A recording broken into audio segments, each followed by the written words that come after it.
আসসালামু আলাইকুম বন্ধুরা। আজকে আমি মাছ ধরতে এসেছি।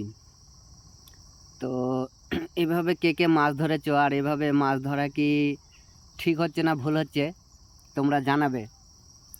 এই যে এই বংশীতে কেঁচো গেড়ে এটা পানিতে রেখে দেব, তারপরে এই যে এরকম মাছ পাওয়া গেল।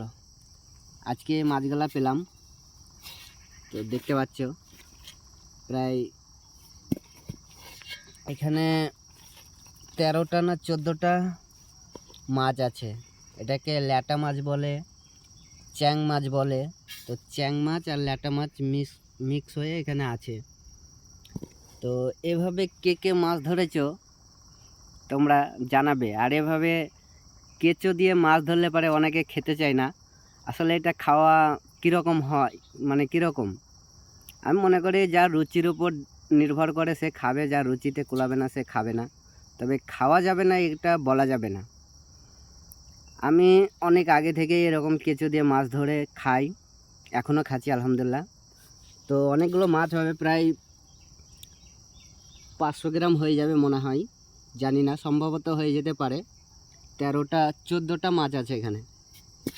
মাছগুলো সাইজ দেখতে পাচ্ছ, এই যে এরকম।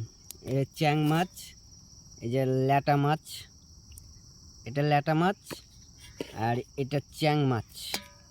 এই যে, তো ছোটোবেলায় অনেক মেরেছি, এখন মারি না যদিও। তো হঠাৎ ইচ্ছা হলো যে মাছ ধরবো, তাই চলে এলাম আমাদের সামনে বিলে। আর এই যে এটা কেঁচো লাগানো, এটাকে আমরা বড়শি, অনেকে বড়শি বলে, আমরা শোলা বলি। কেঁচো লাগিয়ে, বড়শিতে কেঁচো লাগিয়ে পাটকাঠিতে এটা একটা ডোর দিয়ে বেঁধে এভাবে পানিতে রেখে দেবো।